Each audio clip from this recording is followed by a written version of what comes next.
मित्रों नमस्कार। मैं डॉक्टर सहदेव पारिक श्री गोविंद गुरु राजकीय महाविद्यालय बांसवाड़ा के यूट्यूब चैनल से आज हम बीए तृतीय वर्ष के ग्रामीण और नगरीय समाजशास्त्र अध्ययनों के उपागमों के विषय में पढ़ेंगे, क्योंकि प्रत्येक विज्ञान का विशिष्ट और उसकी शाखाओं में अध्ययन के जो अलग अलग परिप्रेक्ष्य, अध्ययन की पद्धति और सिद्धांत जो पाए जाते हैं उनमें पारस्परिक घनिष्ठ संबंध होता है। इन ग्रामीण और नगरीय समाजशास्त्र में भी ऐसे कुछ उपागम पाए जाते हैं जिनमें हम सर्वप्रथम ऐतिहासिक उद्विकासीय उपागम को लेकर के चलते हैं। तो ऐतिहासिक उद्विकासीय उपागम, हिस्टोरिकल इवोल्यूशनरी अप्रोच, जिसमें हम ये कहते हैं कि इस उपागम के अंतर्गत सामाजिक गतिशीलता, समाज के विकास एवं परिवर्तन के अध्ययन पर जोर दिया जाता है। इस उपागम में सामाजिक तथ्यों की प्रामाणिकता और सत्यता को ऐतिहासिक घटनाओं के आधार पर विश्लेषित किया जाता है। इसमें समाज का कालक्रमिक यानी कि समय समय के अनुसार अध्ययन किया जाता है। और भारतीय ग्रामीण समाजशास्त्र के साहित्य का अवलोकन करने से हमें ये ज्ञात होता है कि 1951 तक का जो अधिकतर सामाजिक विज्ञानों ने भारतीय ग्रामों का ऐतिहासिक उद्विकासीय उपागम के द्वारा अध्ययन किया था, तब तक एक अन्य उपागम या दूसरे कोई उपागम प्रचलन में नहीं थे। प्रारंभ में भारत के ग्रामों से संबंधित अनेक इतिहास, उद्विकास, अर्थव्यवस्था, राजनीतिक व्यवस्था, भूस्वामित्व और बसावट के प्रतिमान और रेवेन्यू व्यवस्था आदि का कालक्रमिक वर्णनात्मक अध्ययन किया जाता था। 1951 से पूर्व के सभी अध्ययन भारत के विभिन्न स्थानों एवं कालों के ऐतिहासिक प्रमाण एकत्रित किए गए थे, जिसमें श्री ब्रजराज चौहान का rural studies A trend report, survey of research in sociology and social anthropology, Indian council of social science research, new Delhi, volume 1 में लिखा है कि 1951 से पूर्व भारत में होने वाले लगभग सभी अध्ययन उद्विकासीय उपागमों पर आधारित थे। और इन अध्ययनों में भारतीय ग्रामीण समुदायों की चर्चा दो प्रकार से की गई थी, जिसमें प्रथम आदिम साम्यवाद के इतिहास को ज्ञात करने के लिए और दूसरा भारतीय ग्रामों को लघु गणतंत्र के रूप में देखने और उसकी विशेषताओं को ज्ञात करने के लिए किया गया था। ग्रामों की ऐतिहासिक उपागम द्वारा प्रदान की गई सूचनाओं एवं तथ्यों के आधार पर अन्य वैज्ञानिकों के लिए भारत के ग्रामों का संरचनात्मक, प्रकार्यात्मक, तुलनात्मक, अंतःशास्त्रीय आदि उपागमों के द्वारा अध्ययन करना भी संभव होना इसी उपागम की देन है।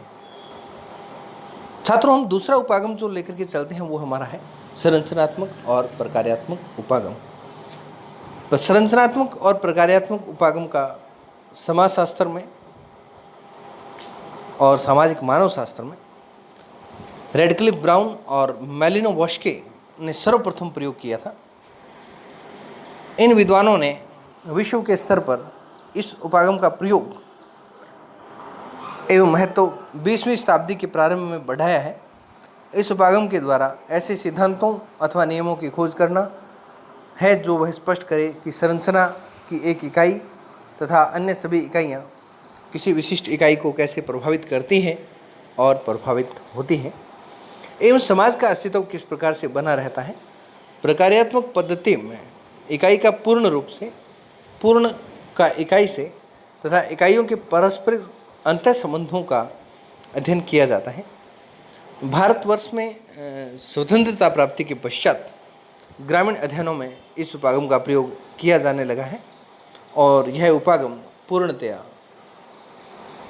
संपूर्ण समाज के संगठन का अध्ययन करता है, जो इस मान्यता पर आधारित होता है कि एक विशेष ग्रामीण संरचना एवं उसमें संबंधित प्रकारों को जानने के बाद ही भारतीय ग्रामीण प्रतिमानों और उसकी समस्याओं को समझना अति आवश्यक है या संभव है।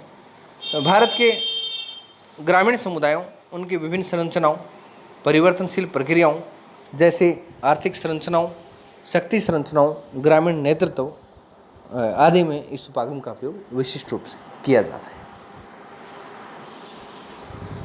तीसरा जो हमारा उपागम है वो है तुलनात्मक उपागम। ग्रामीण समाजशास्त्र में तुलनात्मक उपागम का प्रयोग 1918 में सर्वप्रथम गिलबर्ट स्लेटर ने दक्षिण भारत के 12 गांवों का अध्ययन करने में किया था और उनका यह अध्ययन सम साउथ इंडियन विलेजेज शीर्षक के नाम से प्रकाशित हुआ और भारतीय गांवों में तुलनात्मक उपागम का प्रयोग कर ऑस्कर लेविस, योगेश अटल, एस.सी. दुबे, दामले और रामकृष्ण मुखर्जी आदि ने भी किया है। तुलनात्मक उपागम को हम कई रूपों में देख सकते हैं, जिसमें से प्रथम तो यह है कि एक ही काल में अर्थात एक ही समय में दो या दो से अधिक गांवों का तुलनात्मक अध्ययन।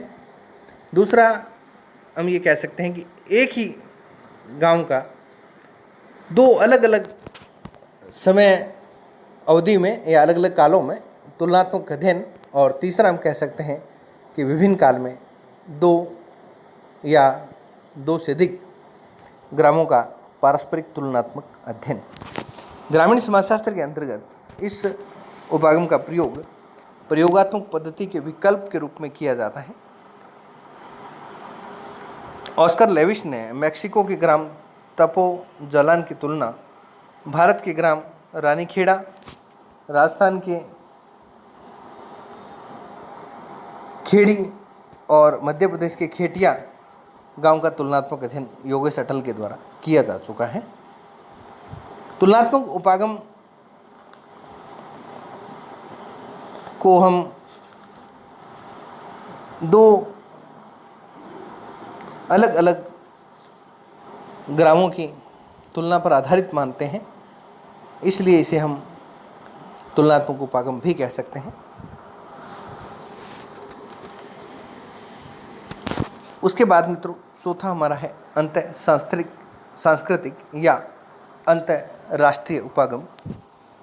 जब कोई वैज्ञानिक दो या दो से अधिक राष्ट्रों या सांस्कृतिक क्षेत्रों के ग्रामीण जीवन का तुलनात्मक अध्ययन करता है और एक सामान्य प्रतिमान विकसित करता है, तो इस प्रकार के उपागम पर आधारित वैज्ञानिक अध्ययन अत्यंत अंतः सांस्कृतिक या अंतः उपागम कहलाता है। कुछ विद्वानों ने इस उपागम को तुलनात्मक उपागम का ही एक रूप माना है, लेकिन कुछ विद्वान इन्हें इसे अलग या विशिष्ट प्रकार का उपागम मानते हैं, जो विभिन्न सांस्कृतिक क्षेत्रों या सामान्य सांस्कृतिक तथ्यों के बीच अध्ययन करने के लिए प्रयुक्त किया जाता है। अंतः सांस्कृतिक उपागम उन सांस्कृतिक क्षेत्रों के लिए काफ़ी और विशेष महत्व का है जिनमें ग्रामीण समाजों का अध्ययन अभी अपनी शैशव अवस्था में यानी कि प्रारंभिक अवस्था में है। अमेरिका एवं अन्य दूसरे देशों में ग्रामीण समाजशास्त्रियों ने द्वितीय विश्व युद्ध के बाद इस उपागम को ग्रामीण समाजों के अध्ययनों के लिए विशेष महत्वपूर्ण माना है।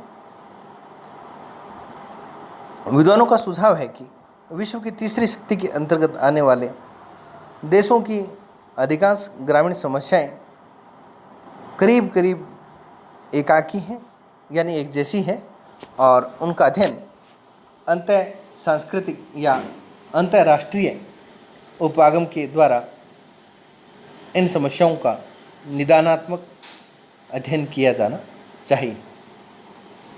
उसके बाद हमारा अंतिम उपागम है अंतःशास्त्रीय उपागम। अंतःशास्त्रीय एक तरह से ये हमारी इंटरडिसिप्लिनरी अप्रोच है, जिसे हम अंतर अनुशासनात्मक उपागम भी कह सकते हैं।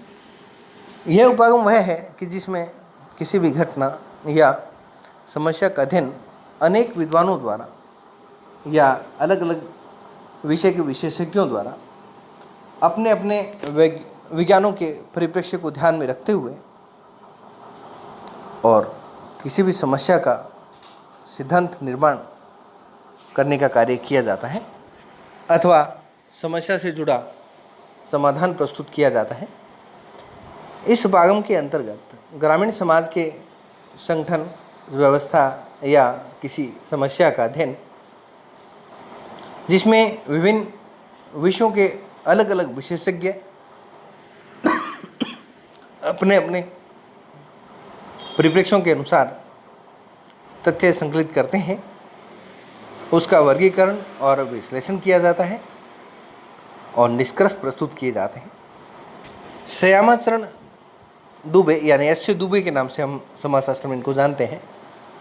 सामुदायिक विकास योजनाओं के प्रभावों का अध्ययन करने के लिए विशेष विद्वानों का एक संगठन बनाया था, जिसमें और अंतःशास्त्रीय उपागमों के द्वारा प्रभावों का मूल्यांकन भी किया गया।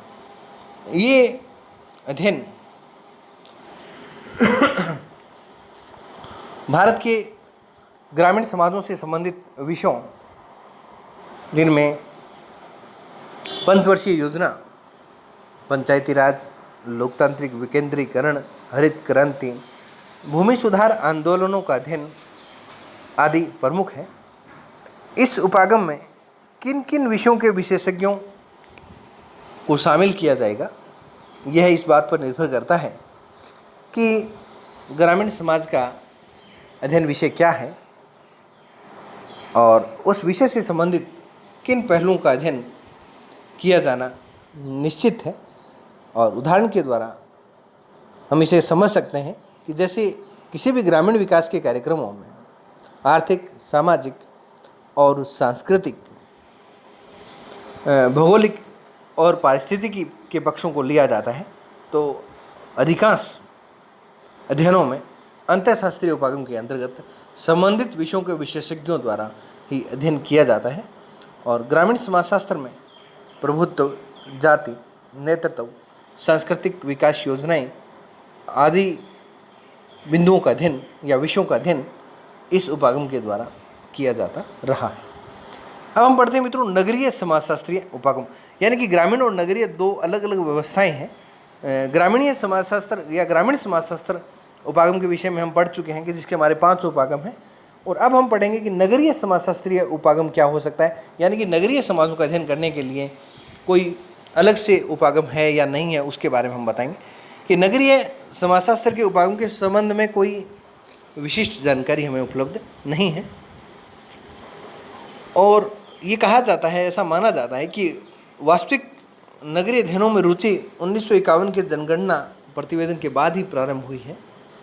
और नगरीय अध्ययनों का इतिहास भारतवर्ष में बहुत छोटा है और प्रारंभ में नगरीय अध्ययनों में अध्ययन का उपागम एकमात्र था, वो सांख्यिकी उपागम था, स्टैटिकल, जिसको हम कह सकते हैं। सर्वप्रथम 1951 की जनगणना प्रतिवेदन में ग्रामीण और नगरीय जनसंख्या से संबंधित जानकारी अलग अलग प्रकाशित की गई है और यह अध्ययन सांख्यिकीय उपागम पर आधारित कहा जाता है। इसकी पुनरावृत्ति 1961 की जनगणना में देखी जा सकती है। और इन दोनों प्रकाशनों में नगरीय अध्ययनों के लिए एक प्रकार से द्वैतिक स्रोतों को या द्वैतिक तथ्यों का भंडार उपलब्ध करवाया गया। और द्वैतिक तथ्यों के स्रोत के रूप में राष्ट्रीय सैंपल सर्वे संगठन, जिसकी स्थापना 1950 में हुई, और इसके अपने विभिन्न अन्वेषणों के द्वारा नगरीय अध्ययनों के लिए अनेक तथ्य प्रदान किए जाते हैं। और एक तीसरा और महत्वपूर्ण तथ्यों का स्रोत हमारा अनुसंधान योजना समिति, योजना आयोग, भारत सरकार रही है।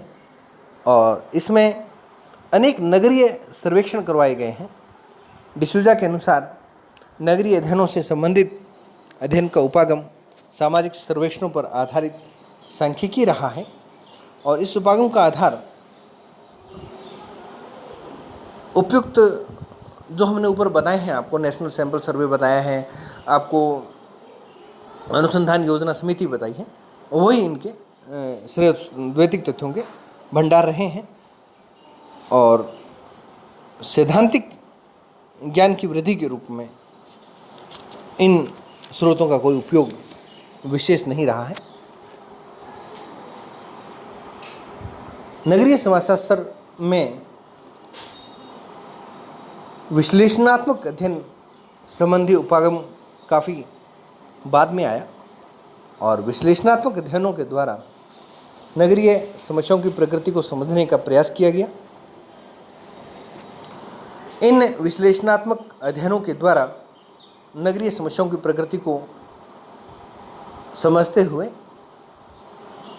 ग्रामीण समाजशास्त्र में वैज्ञानिक ज्ञान का एक विकास हुआ। निष्कर्षतः हम ये कह सकते हैं कि नगरीय समाजशास्त्र में समाजशास्त्रीय उपागमों में विकास के क्षेत्र में काफ़ी कुछ करना अभी बाकी है और वर्तमान में नगरीय समाजशास्त्र के मुख्य उपागम जो अधिक विकसित नहीं है, सांख्यिकीय, वर्णनात्मक, तुलनात्मक, विश्लेषणात्मक एवं पारिस्थितिकी है। धन्यवाद।